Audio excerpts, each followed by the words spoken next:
영성이 그 강한 나라라고 평소에 그렇죠. 생각을 하는데 전통도 깊고 그래서 한국의 종교 전문 기자로서의 언급을 하셨는데 그 대목도 좀 많이 다가와요.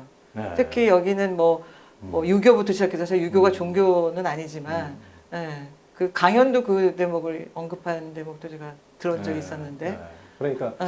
굉장히 한국의 종교 상황은 아주 이제 종교 전문 기자로서는 굉장히 럭키한 거죠. 그렇죠. 기사거리도 많고. 굉장히 그리고 이제 종교라는 게 한국에서는 그 다른 것하고 전혀 이제 분리되지 않는 정치 경제하고 모든 분리되지 않는 아주 밀착되어 있는 예를 들면 뭐 3.1운동이라든가 이런 것은 다 종교. 무슨 정치인 민족 대표 정치인 대표가 아니고 종교인 33인 모임이거든요. 3.1운동대도 그런 식으로 우리 민족사에서 다 이제 종교인들이 주로 이제 그런 민족사의 분기점마다 종교인들이 역할을 했고 또 굉장히 독특한 점이 뭐 가톨릭이다 그러면은 뭐 유럽이다 그러면 2000년 동안 그냥 가톨릭이고 그냥 동남아시아는 뭐 불교다 그러면 2000년 넘게 그냥 불교일 뿐이고 그러면은 중동에서는 뭐 마호멧이 출현한 뭐 7, 8세기부터 8세기부터 그냥 뭐 1400년 동안 그냥 무슬림일 뿐이고 그런데 우리는 왕조가 바뀔 때마다 주류 종교가 100% 뒤바뀌어 버렸거든요.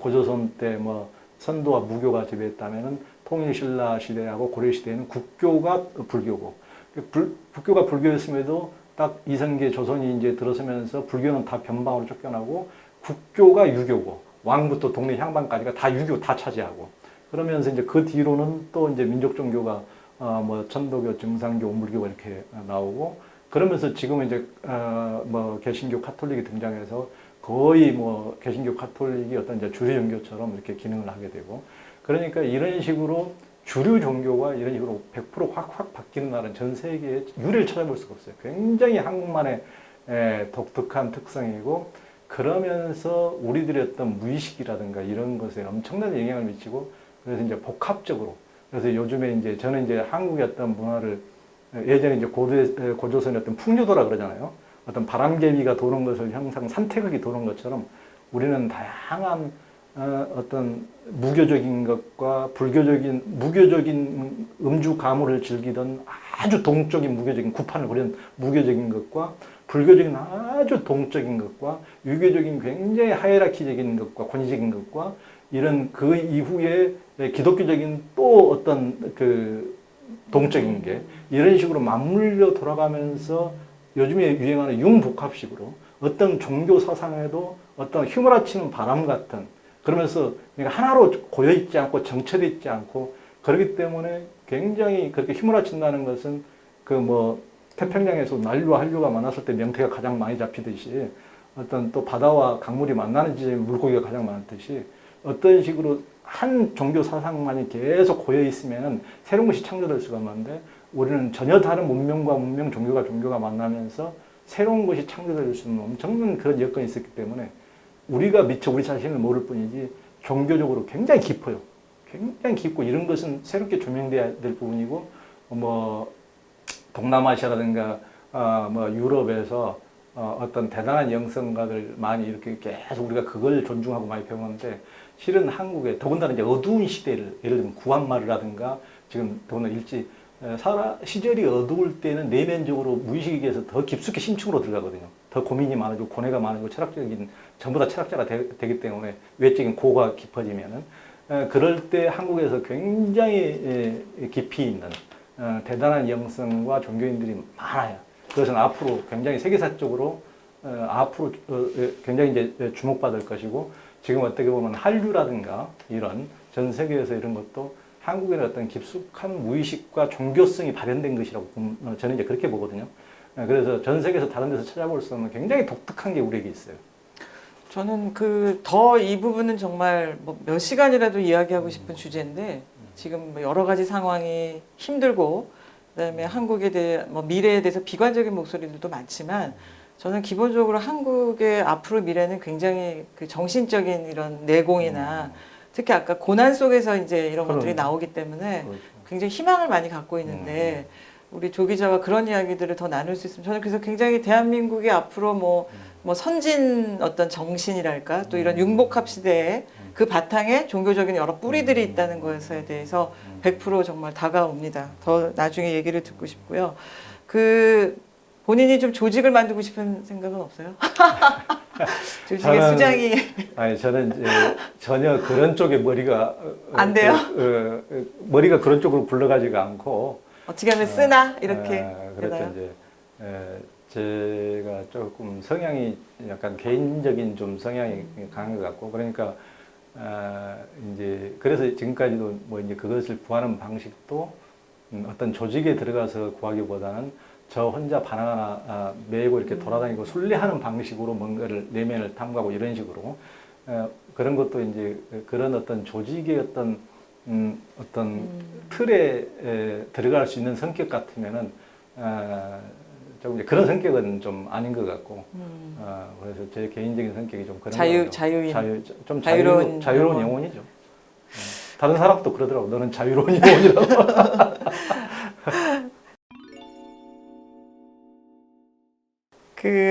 이 영성이나 이 눈에 보이지 않는 정신적인 영역이라는 게 사실은 어떻게 보면 저는 좀 위험한 측면도 있다고 생각해요.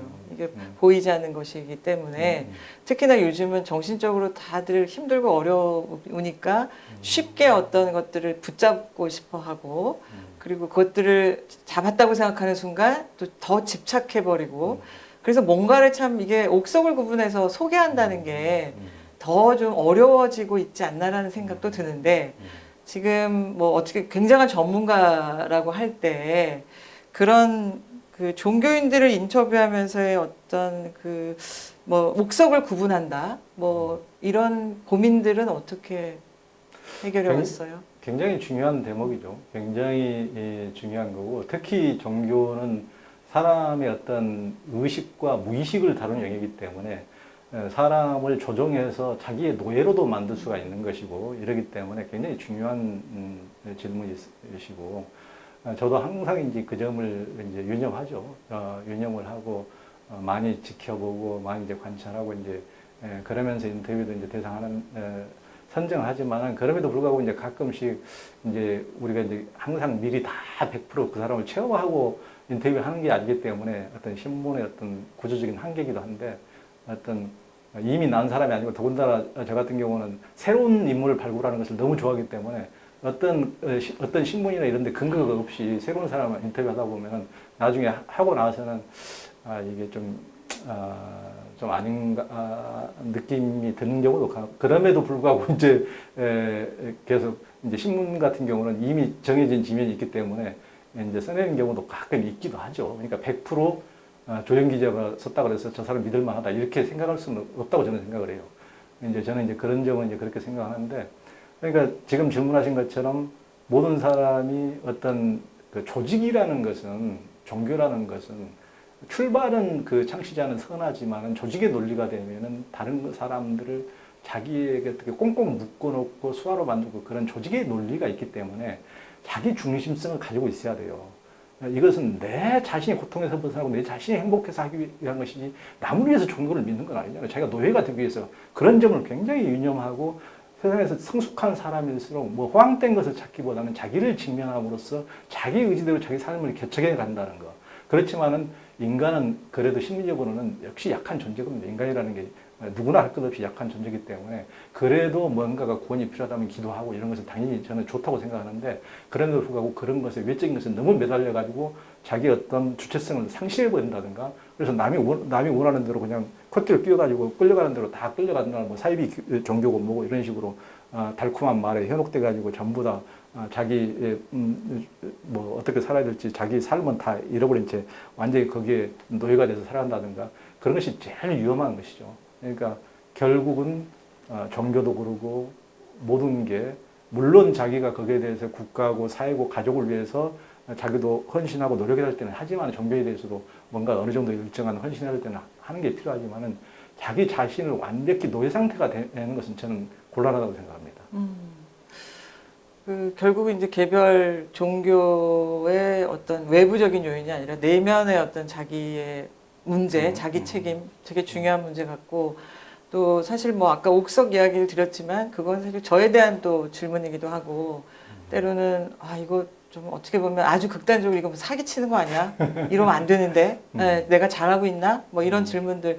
근데 우리 조영 기자가 이런 국민들이 얘기하는 걸 보면은 굉장히 그런 부분에 진지하게 일관되게 그런 걸 하고 있다는 점에서 그 동질감도 많이 느끼게 되는데 어떻든 간에 지금 많은 그 수행자들, 많은 이제 종교인들을 인터뷰하다 보면 아, 좀 뭐 공통적인 어떤 아까 이제 결국 종교는 하나의 뿌리고 그 기본적으로 사랑과 자비라는 건 뭐 너무 100% 동일하지만 뭐 예를 들어 아까 뭐 기자를 저는 뭐 어떤 수행자적 측면에서 본다면은 겉에 무슨 명함에 뭐 이 사람이 가진 권력이나 이름이나 이런 게 아니라 어떤 그 사람의 내면으로 이렇게 돌아가 보면 많은 것들이 보이고 또 그런 것에서 제가 좀 초연해진다. 어떤 세속적인 남들이 얘기하는 잣대나 평가에.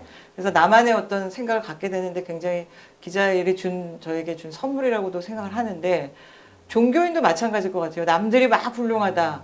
뭐 대단하다. 근데 실제로 만나보면 뭐 어떻다던가 뭐 이런 경험들 속에서 아, 진정한 종교인의 모습은 이런 것이었더라. 이런 게 있나요?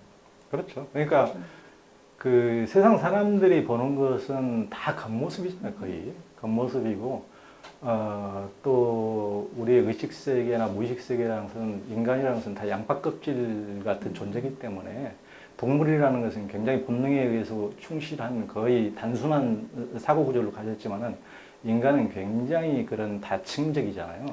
그래서 사람을 안다는 것은 너무 어려운 일이죠. 너무 어려운 일이고 그 사람을 온전히 다 알 수도 없는 것이고 내 자신도 모르는데 다른 사람에 대해서 안다는 것은 더더욱 어려운 일이고요. 그리고 그 사람이 뭐 이제 선인지 악인인지 그건 더군다나 분간할 수 없고 오직 지금까지 살아온 삶이 어느 정도 이제 근거가 될 뿐이죠. 그러면서 너무나 이제 외적으로 그러니까 제가 이제 경계하는 것은 종교인들이 떨치지 못하는 게 대부분 거의 명예욕이 가장 커요. 종교인들이 이제 완전히 이제 하수들은 물질욕에 완전히 이제 사로잡힌 종교들도 있지만은 이제 상수라 하더라도 굉장히 다른 사람이 존경하는 것 같이 존경해 보이는 사람들조차도 명예욕은 굉장히 벗어나지 못하고 그런 사람들이 너무 많은데 명예욕이 나쁜 건가요? 아니, 완전히 나쁘다고 볼 수는 없지만 그것도 이제 욕망에 의해서 이제 움직이는 거니까. 그러니까 어떻게 보면 이제 그 자연스럽게 그분의 어떤 인격이라든가 어떤 지혜가 발현이 돼서 다른 사람한테 도움이 되고 이런 식으로 이제 그 정도에 상응하는 뭐 명예가 따르는 것은 너무 자연스러운 건데요. 그렇지 않고 자기가 가진 것보다 훨씬 더 많이 이제 명예를 얻기 남들에게 위한 보여주기 위한 이런 경우가 많이 있죠. 그런 것을 이제 기자로서 이제 경계하는 거죠. 그래도 우리나라의 저는 뭐 제도권 종교가 굉장히 지금 많이 비판을 받고 있고 위기라고는 하지만 뭐 불가에서도 지금 뭐 그런 산중에서 그 꼿꼿하게 공부하시는 그 힘들 스님들의 수행자들의 힘 또 정말 요즘은 수행 공간도 굉장히 많고 그런 힘들이 한국의 어떤 정신적인 아까 영성의 토대가 됐다라는 측면도 많이 생각하는데 어때요? 그렇죠. 그러니까 우리가 한국은 주변국에 봤을 때 하여튼 너무나 이제 밤톨만큼 조그마한 나라가 어떻게 먹히지도 않고 어떤 한국인으로서 어떤 주체성을 지키면서 지금까지 그 보존돼 왔는가 이런 걸 생각해 보면은 정말 독특한 민족성이면 틀림이 없고 거기에는 어떤 정신적인 것이 크게 작용했다고 저는 당연히 생각합니다. 정신적인 게 이제 종교성이고 영성이거든요. 그런 부분에서 본다면 다른 나라를 또 물론 이제 우리나라가 처음에 일본 같은 데 이렇게 눈을 떴을 때 야, 일본 가보면은 무슨 막 일본인들은 동아리 모임, 공부 모임이 엄청나게 많아가지고 자기 나라도 아닌데 막 태계 이황 동사무소에도 그런 모임이 있고 막 놀랍더라. 이렇게 이제 그런 걸 놀랍게 얘기하시는 분들 많은데 물론 그런 면이 있으면 뭐 존중스럽긴 하지만은 한국은 더 옛날부터 놀라운 측면이에요. 공부하면 한국인을 빼놓을 수가 없거든요. 공부하면은 지금이야 이제 서울 집중이 모든 게 이제 수도권 집중이지만은 서울 집중이 아니고 예전 뭐 조선시대만 해도 동네 방네 어떤 이런 데서 다 고차원적인 사서상경 주역까지 이렇게 무슨 공부하지 않는 시골 구석 산골 구석이 없거든요. 그런 나라는 전 세계. 그러니까 다른 나라는 어떻게 보면 보편적으로 무식한 사람이 더 많다면 한국에서는 함부로 시골 총구석이라고 해서 함부로 그 자기 유식을 자랑했다가는 큰 코 다치는 어떤 나라 전체가 굉장히 그런데 지금도 시골 구석이나 어디에서도 희한하게 막 주역이나 이런 걸 굉장히 그 제가 봤을 때는 명문대 교수들보다도 훨씬 더 깊이가 있는 그냥 평가를 못 받았을 뿐이지 굉장히 내적으로 수양이 된 사람들이 꽤 있어요. 깜짝깜짝 놀라요. 그런 게 한국의 굉장히 독특한 점이에요. 그러니까 굉장히 이제 오랜 분야를 두텁게 이렇게 일을 하다 보니까 더 이제 밑바닥까지 더 심층적으로 느끼는 것들이 많다 이런 생각이 더 드는데 시간이 조금 이제 돼가고 있어요. 그래서 조금 뭐 후배들한테 예를 들면 뭐 이제 기자라는 직업을 시작하면 어떤 자기 전문성을 갖고 싶어하는 사람들이 다들 이제 원을 세우고 있는 경우가 많은데. 뭐 전문 기자가 되고 싶어하는 기자들에게 해주고 싶은 말? 그러니까 저도 이제 간혹 그 이메일로 전문 기자가 되고 싶은데 어떻게 하면 되느냐고 이제 그런 그 질문을 가끔 받기도 하는데 이제 충분히 이제 답변을 못 해주기도 하는데 실은 이제 뭐 강력한 바람이 첫 번째 자기 의지가 이제 뭐 가장 중요한 거겠죠. 근데 보통은 이제 기자가 먼저 돼야 되고 기자가 먼저 돼야 된다. 그렇지. 전문 기자가 되기 전에 기자 정신부터 있어야죠. 기자가 먼저 돼야 되고 그리고 이제 기자의 기본기를 갖춘 이후에 자기의 지금은 이제 전문가 시대니까 기자도 어떤 전문성을 자기가 좋아하는 분야를 그래야 자기가 좋아해야 훨씬 더 열정을 가지고 심층적으로 취재할 수 있거든요. 저는 이제 그런 생각이 들어요. 그러니까 이제 누구도 머리 좋은 사람이 뭐 열심히 하는 사람을 못 따른다고 그러는데 열심히 하는 사람이 못 따르는 사람이 있어요. 지 좋아서 하는 사람. 지 좋아서 하는 사람. 저 같은 경우는 내 돈 내고 막 일주일씩 10일씩 가서 지 좋아서 지 돈 내고 미쳐서 날샘 새고 이렇게 하는데 그것은 아무리 머리 좋고 아무리 뭐 하는 사람이 저를 따라올 수는 없거든요. 내가 내 좋아서 미쳐서 내 필요에 의해서 그것을 하고 그것을 글을 쓰기 때문에 독자들도 그것을 눈치를 챈 거죠. 이게 뭔가 그 안에 어떤 에너지가 있잖아요. 이 사람의 강력한 욕구가. 그러니까 전문 기자라는 것은 어떤 자기가 강력히 원하는 것을 했을 때 훨씬 더 남들보다 더 깊어지는 전문성을 가질 수가 있는 것 같아요. 저는 아까 앞서도 조금 얘기했지만 조현 기자의 지금의 동료 그리고 조현 기자가 이렇게 후배들한테 또 존경받고 또 저도 굉장히 지금 많이 배우고 있는 이런 것이 무엇일까 보면 결국 이 삶과 일을 하나로 합쳤다는 거 그게 굉장한 것 같아요. 어쨌든 자기 질문들이 있었고 남의 글을 남의 생각을 그냥 단순히 받아 적는 사람이 아니고 그걸 자기 걸로 만들어서 충분히 자기의 삶의 이야기를 뭐 다른 성직자들의 이야기를 통해서도 할 수도 있는 거고 그래서 그런 치열한 어떤 삶의 고민들이 있었으니까 지금의 조현 기자가 있는 게 아닌가라는 생각이 들고 또 마지막으로 이건 진짜 평소에 궁금했던 건데 수많은 종교인들을 만나다 보면 그 자기 정신이 좀 강하지 않으면 이거는 이 사람 말이 맞는 것 같기도 하고 이 사람 말이 맞는 것 같기도 하고 되게 헷갈릴 것 같기도 하고 그다음에 좀 이렇게 영적인 순례잖아요. 어떻게 보면 그 순례만 하다 보면 정작 자기는 나는 뭐지? 뭐 이런 느낌도 들 것 같은데 어때요? 이제 물론 자기 중심은 필요하지만은 저는 이제 프로그램의 어떤 수행 수도 심리 프로그램에 참여할 때도 그러고 사람을 인터뷰할 때도 저는 이제 물론 인터뷰도 미리 준비도 좀 철저히 하는 편이지만은 할 때는 저는 일단 만약에 같은 어떤 사람을 인터뷰한다. 그러면은 만약에 30명의 기자가 그 사람을 시차를 두고 인터뷰를 한다. 그러면은 30명의 기자 중에서 가장 나는 그 사람의 팬이 되어서 하겠다. 그 사람하고 정신적인 완전 일체가 돼서 한번 그 사람 내면에 들어가서 같이 해보겠다. 평가는 나중에 하겠다. 평가는. 그러니까, 1차적으로는 인터뷰 대상자와 그렇죠. 완전히. 그러니까 전혀 미리서 어떤 의심을 가지고 하는 게 아니고 일단은 당연히 이제 궁금한 것은 100% 물어보지만은 그 사람에게 이 사람의 한계는 이걸 거야. 이렇게 미리서 정해놓고 이렇게 하지 않고 이 사람이 굉장히 천하의 최고의 고수인 것처럼 당연히 그걸 전제를 하고 다 그것을 이제 충분히 질문하고 이렇게 하면서 이제 평가는 나중에 이제 다 끝나고 나서 돌아오면서 하는 쪽이거든요. 그래서 저는 이제 많은 분들이 이렇게 인터뷰 보면은 이제 세상에 참 세상은 넓고 고수는 많다. 그리고 세상에 배울 것이 없는 사람은 없더라고요. 다 정말 그 삶에서 그도 치열하게 다 살아서 뭐 그 사람이 모든 뭐 100% 모든 게 완벽한 인간이 있겠습니까? 어떤 부분은 좀 허약하기도 하고 어떤 부분은 강점이 있기도 하는데 그 부분의 강점이 나에게 주는 메시지가 없는 분은 거의 없더라고요. 그래서 그 부분 최대한 이제 강점을 취하려고 노력을 하고 하기 때문에 뭐 사람에게 배우는 즐거움, 그 굉장히 또 사람을 알아가는 또 즐거움 재밌잖아요. 그게 기자가 갖는 최고의 즐거움이죠. 그래서 저는 특히 영적인 이런 정신적인 분야라서 이렇게 뭐 조금 마음이 약하거나 정신력이 좀 이렇게 줏대가 없는 사람들은 좀 휘둘릴 수도 있잖아요.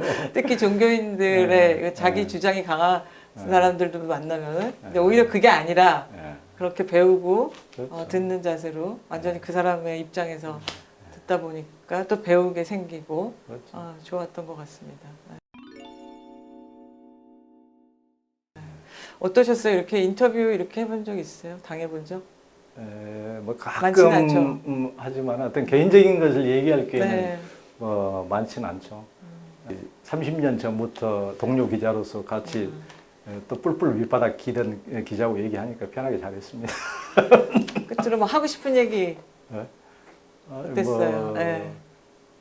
기자들이 이제 지금 어떻게 보면은 시대가 뭐 하나 급변하는 시대인데 우리가 어떤 한국의 저는 이제 종교 기자다 보니까 한국의 사람들이 한국의 어떤 종교성, 영성, 사상 이런 부분에 대해서 너무 우리 내적인 것을 간과해 버리는 경우가 많은 것 같은데 제가 생각해보면 상상 이외로 굉장히 우리가 큰 것들을 가지고 있으니까 아까 얘기했다시피 다양한 종교 사상들이 만날 수 있는 유일한 곳이고 더군다나 뭐 북한 공산과 자유대한 어떤 자본주의가 가장 마지막에 붙는 곳도 이곳이고 한반도고 그러니까 이곳은 모든 것의 어떤 최정점의 마지막에 어떤 곳이기 때문에 다른 것과 다른 것이 부딪혔을 때 훨씬 창조력이 발현되고 이것이 어떤 그 핵폭탄이 일어날 가능성이 높거든요. 그래서 우리가 사상적으로 굉장히 큰 엄청난 우리가 에너지를 가지고 있다는 것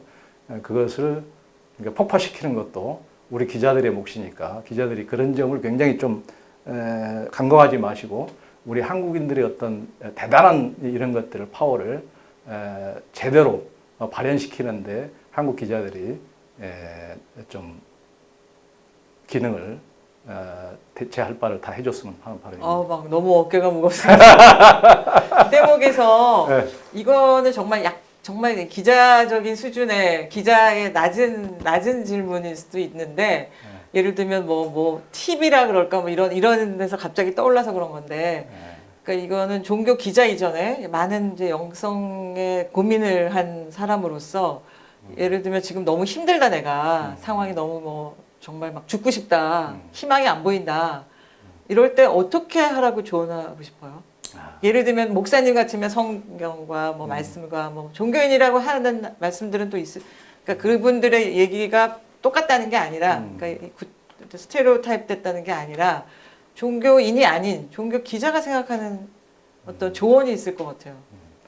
그러니까 자기가 이제 평소에 굉장히 신뢰할 수 있는 어떤 종교인이 주변에 있다면은 이제 그분한테 이렇게 얘기를 듣는 것도 물론 좋은 방법이고 종교인만 종교인이 아니고 진정한 종교인은 자기 가족이나 자기 친구 중에서 정말 말이 잘 통하는 사람이 저는 진정한 종교인이라고 생각하는데 그들에게 그런 식으로 제일 말이 잘 통하는 사람 그렇죠. 그들하고 이제 고민을 나눠도 아주 좋은 것이고 저 같은 방식은 가장 쉽고도 가장 좋은 방법은 일단은 자기 고민을 다 써보는 겁니다. 그러니까 그냥 막연하게 우리는 너무나 복잡한 두뇌를 굴리고 사는 존재이기 때문에 인간이라는 존재는 이게 그 흙탕물에서 밑에 그 뭔가가 보이지가 않아요. 밑에 어떤 그 병이 깨진 유리 조각이 있는지 못이 있는지 이게 보이지가 않는다고요. 근데 물이 맑아야 이렇게 보이는데 이렇게 막연하게 떠오르는 것들은 엄청 너무 많이 그 부유해서 무의식이 흘러가고 있기 때문에 그런 것이 안개처럼 그 흙탕물처럼 뒤섞여 가지고 제대로 보이지가 않는데 그것을 가려내려면은 아주 고등한 명상가가 아니라 하더라도 일반인들도 이걸 써보면 돼요. 하나하나씩 써보면은 그것이 좀 더 드러나거든요. 그래서 많이 쓰면은 그 중에서 처음에는 100가지, 나를 두렵게 하는 것들을 이를테면 100가지, 나를 불안하게 하는 것들, 뭐 아침에 일찍 못 일어나는 거, 누구한테 꾸중들 듣는 거, 뭐 이제 불안하게 하는 거 100가지 쭉 세심하게 써보면 매일? 쓰다 보면 이제 그 가장 자기가 고민이 될 때 쓰다 보면은 더 이제 더 깊숙이 세심한 자기가 보지 못한 것까지 쓰게 되고 그러다 보면은 채로 거르는 것처럼 좀 명료하게 몇 가지가 보이게 될 거예요. 그러면은 이제 물이 그 흙탕물이 좀 제거된 상태 그래야만이 자기 발 밑에 뭐가 있는지 자기에게는 뭔가 가장 핵심적인 코어 어떤 나를 불안하게 하는 핵심 코어는 한 가지일 가능성이 굉장히 높거든요. 또 자기를 두렵게 하는 것도 핵심적인 한 가지가 굉장히 커요. 그러니까 핵심 코어를 발견하는 게 핵심 감정을 발견하는 게 제일 크기 때문에 저는 그것은 이제 굉장히 중요한 거고 거기서 무슨 뭐 200만 원짜리 300만 원짜리 어디 가서 뭐 30일 수련하는 것보다도 가장 쉽게 해보면은 자기 자신을 발견해서 그것과 직면하는 게 좋아요. 그걸 알면은 벌써 아는 순간 90%는 많이 해결하게 돼요. 모를 때 막연할 때 한 것이지 불안이라는 것은 대부분 다 종이 호랑이거든요. 우리가 대부분의 사람들은 우리가 이제 꿈도 아무것도 실은 두려울 게 없는 것인데 꿈에 가위 눌리면 사람이 죽기도 하잖아요. 그러니까 이제 아무 실체가 없는 것을 가지고 우리는 불안해서 죽기도 하는 거예요. 그렇듯이 이것이 정작 실체가 드러나면은 이게 뭐 종이 호랑이였네? 이게 아무것도 아니네? 종이 호랑이를 왜 내가 물릴까봐 이렇게 두려워했지? 이렇게 될 가능성이 높거든요. 그래서 뭔가를 정확히 알기 위해서는 먼저 우리는 굉장히 글을 못 읽는 문맹자가 거의 없는 나라이기 때문에 일단은 써보라. 써서 점차 그것을 채로 걸러내듯이 가장 문제가 되는 불안이든지 두려움이든지 뭐든지 인간의 어떤 관계라든지 그러면 관계에서 어떤 사람하고의 자기가 가장 걸려있다면 그 사람하고 관계에 대해서 우리 둘 사이에 뭔가 문제를 100가지로 쭉 써본다든지 이런 식으로 정확하게 썼을 때 훨씬 더 쉽게 문제의 핵심을 간파할 수가 있고 알았을 때 그것을 해결할 수 있는 방법이 훨씬 더 쉽게 갈 수가 있는 거죠. 아유, 너무 좋은 말씀인 것 같고 또 글을 잘 쓰려면 어떻게 해야 돼요?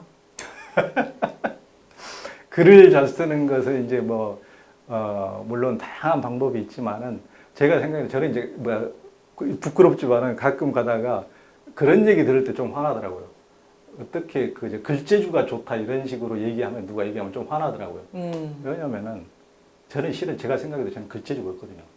거기에 글을 쓰는 데는 치열하게 그것을 생각했기 때문에 치열하게 그 부분에 대해서 단순한 재주나 테크닉이 그렇죠, 아니라 그렇죠. 저는 그런 제가 이제 초짜 기자 때 동료 기자들보다 훨씬 더 많이 깨졌는데 제가 제대로 교육 과정을 제대로 못 밟았잖아요. 제대로 배운 것이 별로 없어가지고 초짜 기자 때 그 한계가 많이 드러나더라고. 야 선배들한테 야 너는 어디서 배웠어? 너 뒷물로 들었지 이런 식으로. 이렇게 주어수로가 안 된다. 그렇죠. 실제 이게 정규 학교 과정을 잘못 받다 보니까. 근데 조금 이렇게 더 깊숙이 쓰는 것은 글 재주가 아니고 테크닉이 아니고 그런 부분은 내가 많이 고뇌했고 사유했기 때문에 그런 건 더 쓸 수가 있는 거죠. 그러니까 그런 것은 사유에서 나오는 것이지 테크닉에서 나오는 것은 아니다. 저는 이렇게 생각합니다. 그래서 그렇게 깨질 때는 남보다 더 많이 생각하고 더 많이 써봐라고 얘기할 수밖에 없어요. 하나만 나 이렇게 열심히 했다 그런 에피소드 없어요? 뭐 밤새 습작을 했다거나 저는 진짜 남의 기사를 정말 베낀 적이 있어요. 그러니까 베껴서 습작 연습. 그러니까 기사 초짜 때는 선배들한테 그런 훈련을 받잖아요. 특히 선배들한테 이제 니는 남이 10번 쓸 때 니는 100번 써야 돼 임마 이런 식으로 이제 많이 깨졌죠. 처음에 이제 제대로 그걸 기초가 잘 안 돼 있어가지고. 사실 기자적 우리가 받았던 뭐 지금은 우리 젊은 세대들은 이제 너무 힘든 시절이었지만 사실 우리는 그때 받았던 그 도제식 글쓰기 교육은 어느 현장에서도 받을 수 없었던 그렇죠. 그랬던 것 같아요. 그렇게 생각해 보면 그때는 원고지에 원고지에다가 하여튼 그때는 하여튼 그 노트북으로 고치면은 그 정도까지 쪽팔리진 않을 텐데 원고지는 함께 줄 쫙 끄져가지고 쫙 해서 쓰레기통에 확 던지잖아 선배들이. 그랬을 때 그 더 얘기하면 라떼는 그랬다. 여기서 끝낸 게 좋을 것 같아요. 오늘 너무 그 풍요롭고 개인적으로도 많이 배운 시간이었는데요. 그 평소에 또 존경하고 같이 기자로서 같은 한 길을 걸어온 그 동료 기자, 또 올해 이렇게 자기 한 길에 치열한 고민을 했던 또 기자 동료와 이렇게 얘기를 나누니까 저도 너무 행복했고, 또 개인적으로도 정말 조영 기자는 행복한 기자구나. 앞으로 뭘 할 거죠? 계획이? 은퇴가 멀지 않았어요? 예, 뭐 은퇴하면 이제 개인적으로 제일 하고 싶은 것은 좀 텃밭을 가꾸면서 땀을 흘리고 나서 맞아요. 샤워를 쫙 하고 네, 나서 우리 너무 한숨 몸을 안 낮잠, 썼어요. 낮잠 자고 나서 글을 쓰는 거. 글을 쓰고 또 명상을 하고. 뭔가 이렇게 구체적인 계획까지 있다. 부럽습니다. 또 오늘 너무 감사했습니다. 또 예. 만났으면 좋겠습니다. 예, 고맙습니다.